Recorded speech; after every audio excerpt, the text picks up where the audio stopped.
பேரன்பு கொண்ட சொந்தங்கள் யாவருக்கும் வணக்கம். இன்னைக்கு இந்த வீடியோவில் நம்ம என்ன பார்க்க போறோம் அப்படின்னு பார்த்தீங்கன்னா, ஒரு சில நாட்களுக்கு முன்பதாக நம்முடைய அரசாங்கம் ஒரு முக்கியமான ஒரு செயல்முறையை நடைமுறைப்படுத்தி, என்னன்னா அரசு அலுவலர்கள் வேலைக்கு வருவதை உறுதி செய்யும் விதமாக இந்த பயோமெட்ரிக் முறையை கையாளுறா சொல்லி அதை அறிமுகப்படுத்திட்டாங்க. சென்னை புனித சார்ஜ் கோட்டையில் அந்த வளாகத்தில் இருக்கக்கூடிய தலைமைச் செயலகத்தில் நாமக்கல் கவிஞர் மாளிகை கட்டிடத்தில் கிட்டத்தட்ட ஒரு 54 துறை சார்ந்த பணியாளர்கள் கிட்டத்தட்ட 5000 பேருக்கு மேலே வேலை செய்கிறாங்க. இவங்க எல்லாம் தினந்தோறும் வேலைக்கு வர்றாங்களா அப்படிங்கிறத கண்காணிக்கும் விதமாக அங்கே பயோமெட்ரிக் முறை வச்சிருக்கிறாங்க. இப்போ நடைமுறையில் இருக்கு.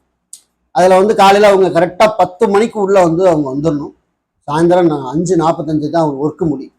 ஸோ வரும்போதும் போகும்போதும் சரி அந்த பயோமெட்ரிக் முறையை கடைபிடிக்க முடியும். காலையில் அவங்க வந்த உடனே அந்த மிஷின் முன்னாடி போய் நிற்கிறாங்க. அது அவங்கள அப்படியே கருவிலிருந்து முகத்தை எல்லாம் அப்படியே ஃபோட்டோ கேப்சர் பண்ணுது, விரல் ரேகை வைக்கிறாங்க. அப்படியே ஓகே நீங்கள் தான் அப்படின்னு அதை அக்செப்ட் பண்ணதுக்கப்புறம் அவங்க ஆஃபீஸ்க்குள்ளே போகிறாங்க. இது எல்லா அலுவலர்களுக்குமே இந்த நடைமுறை தான். இப்போ யாராவது ஒருத்தர் வரலைன்னா அன்றைக்கி அதுவே ஆட்டோமேட்டிக்காக அவருடைய பணி ஆப்சண்ட் ஆகும். ஸோ இது அவங்க போகும்போதும் சரி வரும்போதும் சரி இந்த நடைமுறையை கடைபிடிக்கணும்னு சொல்லி மனிதவள மேலாண்மை துறை ஒரு உத்தரவை சென்னையில் ஆரம்பிச்சிட்டாங்க தலைமைச் செயலகத்தில். ஓகே, இங்கே சென்னையில் மட்டும் இது நடைமுறையில் கொண்டு வந்தால் போதுமா அப்படின்னு கேட்டால் இல்லை. கடைக்கோடி இருக்க கிராமத்தில் பணி செய்யக்கூடிய கீழ்மட்ட நிலை அலுவலர் முதற்கொண்டு இந்த ஸ்கீமை கொண்டு வர வேண்டியது அவசியமாக இருக்கு. ஏன் அப்படி சொல்கிறேன்னா, இன்னைக்கு நாமெல்லாம் இந்த பொதுப்பணிக்கு இன்னைக்கு உட்காந்து உங்களுக்கு அவேர்னஸ் பேசுறதுக்கான முக்கிய காரணம் என்ன, ஒரு அரசு அலுவலகத்தில் ஒரு அரசு அலுவலர் சரியான ஒரு முறையில் நடந்து கொள்ளாததும், காலையில் போன ஆள் சாயந்தரம் வரைக்கும் நிற்க வைக்கப்பட்டு ஒரு வாரிசு சான்றிதழ் வாங்குறதுக்கு ஒரு நாள் முழுவதும் அரசாங்க அலுவலகத்தில் நிறுத்தி வைக்கப்பட்டேன் நான் 2016. அதன் கோபமும் அதன் ஆத்திரமும் அதன் ஒரு தேடுதலின் ஒரு வெறியினால தான் இன்னைக்கு இவ்வளவு விஷயங்களை கற்றுக்கொண்டு மக்களுக்கு நம்ம அதை கடத்தி கொண்டு இருக்கிறோம். ஸோ இந்த அவல நிலை தொடரவே கூடாது என்ற ஒரு மனநிலையில தான் நம்மளுக்கு தெரிஞ்ச விஷயங்களை சாமானிய மக்களுக்கு கடத்தி அவங்க எளிமையாக சில காரியங்களை பெறுவதற்கு நம்ம வழிவகை பண்ணி கொடுக்கணும். ஸோ இந்த நோக்கத்தை வைத்து தான் நம்ம அரசுக்கிட்ட மறுபடியும் நம்ம என்ன கோரிக்கை வைக்கணும்னா, ஒரு வில்லேஜ் அட்மினிஸ்ட்ரேட்டிவ் ஆஃபீஸர் இருக்கார், அவர் ஆஃபீஸுக்கு தான் வர்றாரா வரலையா எந்த விதமான தகவலுமே தெரியல. சாதாரண திடீர்னு ஒரு நிலம் ரிஜிஸ்டர் பண்ணுற கேட்குறாங்க அப்படிங்கிற போது ஒருத்தவங்க போய் அங்கே விஓ வருவாரா 4 மால் எழுதி கொடுக்கணும் அப்படின்னு வெயிட் பண்ணுறாருன்னா, அன்னைக்கு விஓ வர்றாரா வரமாட்டாரான்னு தெரியாமல் அரசு அலுவலகம் முன்னாடி இந்த விஓ ஆஃபீஸ் முன்னாடியே காத்து கிடக்கிறாரு.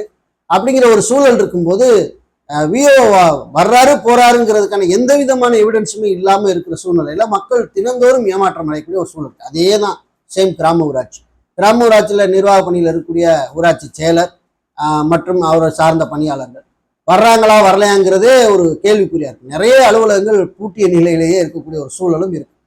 களப்பணி செய்யறாங்களான்னு தெரியல.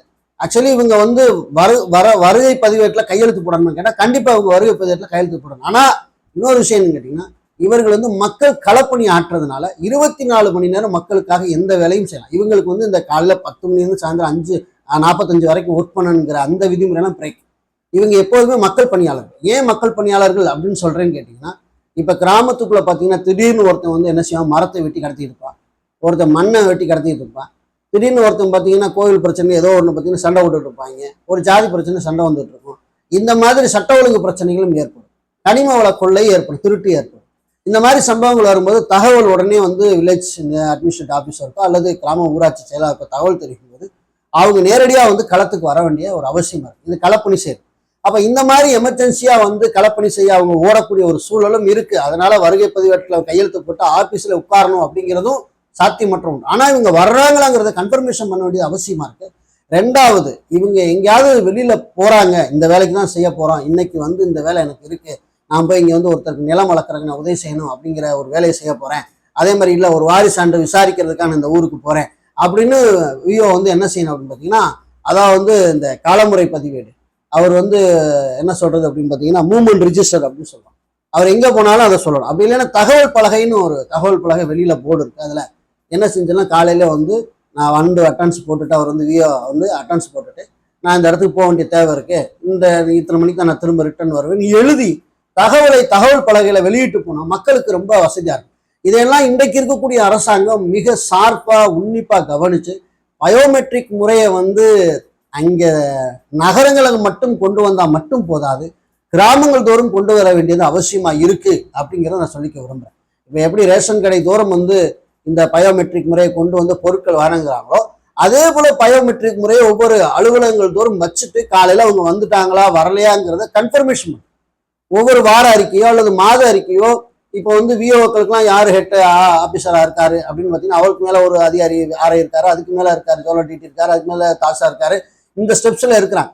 இப்படி இருக்கும்போது இவங்களை கண்காணிக்கிறதுக்கு மேல் அளவு வட்டாச்சிருக்காருன்னா மாசத்துல அவர் அந்த அறிக்கையை சப்மிட் பண்ண வேண்டிய தேவை இருக்குன்னு சொல்லி சப்மிட் பண்ணணும். இதெல்லாம் ரூல்ல இருக்கு. இருந்தாலும் இப்போ அதெல்லாம் சரியா செயல்முறைப்படுத்த வேண்டியது அவசியமா இருக்கு அப்படிங்கிறத நான் சொல்றேன். எங்கேயாவது முன் கலப்பணிக்கு போனா அந்த காலமுறை பதிவேட்டில் எழுதி வச்சுட்டு இங்க போக வேண்டியது அவசியமா இருக்கு. மூவ்மெண்ட் ரிஜிஸ்டர் எழுதி வச்சுட்டு போக வேண்டியது அவசியமா இருக்கு. இதையெல்லாம் அரசாங்கம் ரொம்ப ஷார்ப்பா சொல்ல வேண்டிய தேவை இருக்கு. நானும் கூட ஒரு சான்றிதழை பெறுவதற்கு காலை முதல் மாலை வரைக்கும் நின்றேன் அரசு அலுவலகத்தில். அதனாலதான் நம்ம இன்னைக்கு இந்த மக்கள் பணி செய்யவே வந்திருக்கோம். எல்லாத்தையும் நம்ம எங்கெங்கயோ நேரம் எந்த வேலையை பார்த்துட்டு இருந்திருப்போம். நாம பாதிக்கப்படலைன்னா இந்த இடத்துல இன்னைக்கு இதெல்லாம் அரசு கொண்டு வந்தா தேவைன்னு சொல்லி நம்ம பேசுற இடத்துல நம்ம உட்கார்ந்துருக்க மாட்டோம். இன்னைக்கு எண்ணற்ற மக்களுக்கு நம்ம சட்டமும் திட்டமும் குறித்து நம்ம கொண்டு போய் சேர்த்துட்டு இருக்கோம். ஏன் நாம கடந்து வந்த பாதையில இந்த மக்கள் பாவம் பயணிக்க கூடாது. ஒரு நாள் முழுவதும் ஒரு வாரிசு சான்று வாங்க அரசு அலுவலகத்துக்கு முன்னாடி நிற்க வைக்கப்பட்டவனா அந்த துன்பத்தையும் துயரத்தையும் என் மக்கள் படக்கூடாது என்ற ஒரு நோக்கத்துல வெறி கொண்டு சட்டங்களை கற்றுக்கொண்டு திட்டங்களை தேடி மக்களுக்கு நம்ம என்ன செய்யறோம்னா சில விஷயங்கள் எல்லாம் கடத்தி கொண்டே இருக்கிறோம். இப்ப நம்ம சேனல் விழிப்புணர்வு பார்த்துட்டு எண்ணற்ற உறவுகள் நிறைய விஷயங்களை பெற்றுக்கொண்டு இருக்கிறதாக நம்மளுக்கு நிறைய கமெண்ட்ல சொல்லும் போது ரொம்ப மகிழ்ச்சியா இருக்கும். நம்ம இப்ப இதன் மூலம் அரசுக்கு சொல்லக்கூடிய கோரிக்கை என்ன? இப்ப உங்க ஊர்ல நீங்க ஒரு சாமானிய மக்களா இருக்கிறீங்க, ஒரு சமூக ஆர்வலா இருக்கீங்கன்னா நீங்களும் அரசுக்கு ஒரு தகவலை தெரிவிக்க வேண்டிய ஒரு கட்டாயத்தை நம்ம இருக்கோம். இந்த டிஜிட்டல் முறையில கொண்டு வந்திருக்கிற இந்த பயோமெட்ரிக் அந்த வருகை ரொம்ப அற்புதமான ஒரு திட்டம். அது ஏற்கனவே எல்லாம் கொண்டு வரணும்னு சொல்லி நம்ம எல்லாம் பேசிட்டு இருந்தோம். அதை இப்ப ஆரம்பிச்சிருக்காங்கிறதே மகிழ்ச்சி தான்.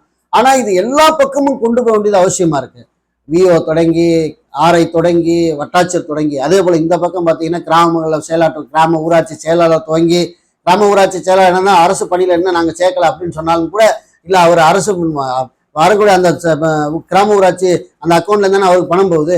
அவர் டிஎன்பிசி எழுதி உள்ள வரலைனாலும் கூட, கருவூலத்தில் பணம் வாங்கலைனாலும் கூட அவர் என்னைக்கா இருந்தாலும் அரசுக்காக வேலை செய்யக்கூடிய ஒரு நபர் தான். அப்படிங்கிறபோது அவரையும் வருகை பதிவோட இந்த பயோமெட்ரிக் முறையில கொண்டு வர வேண்டியது அவசியமா இருக்கு. அவருக்கு அதே போல பாத்தீங்கன்னா அவருக்கு மேல இருக்க ஜோனல் பிடிஓ ஓவர்சியர் இப்படி நிறைய ஊராட்சி ஒன்றிய அலுவலகங்களில் பணி செய்யக்கூடிய நபர்கள் நிறைய பேர் இருக்காங்க. வட்டாட்சியர் அலுவலகங்களில் பணி செய்யக்கூடிய நிறைய அதிகாரிகள் இருக்காங்க. இவங்க எல்லாருக்கும் பயோமெட்ரிக் முறை கொண்டு வர வேண்டியது அவசியமா இருக்கு. அப்படி கொண்டு வந்தா மட்டும்தான் இங்க மக்களுக்கான எந்த ஒரு சேவையும் தங்குதடை இல்லாம போய் சேரும். அப்படிங்கிறது தான் நம்ம போல சமூக ஆர்வலுடைய ஒரு கோரிக்கையும் கருத்தாக அரசுக்கு முன்னாடி வைக்கிறோம். அரசு இதை முற்றிலும் பரிசீலனை செய்து சாதாரண ஒரு கிராம ஊராட்சி அலுவலகங்கள் துவங்கி கலெக்டர் ஆபீஸ் வரைக்கும் இருக்கக்கூடிய அந்த எல்லா அலுவலகங்களையும் இந்த நடைமுறை கொண்டு வரணும். அது நாதியத்து போய் கிடக்கிற அலுவலகங்கள்லாம் நிறைய உண்டு.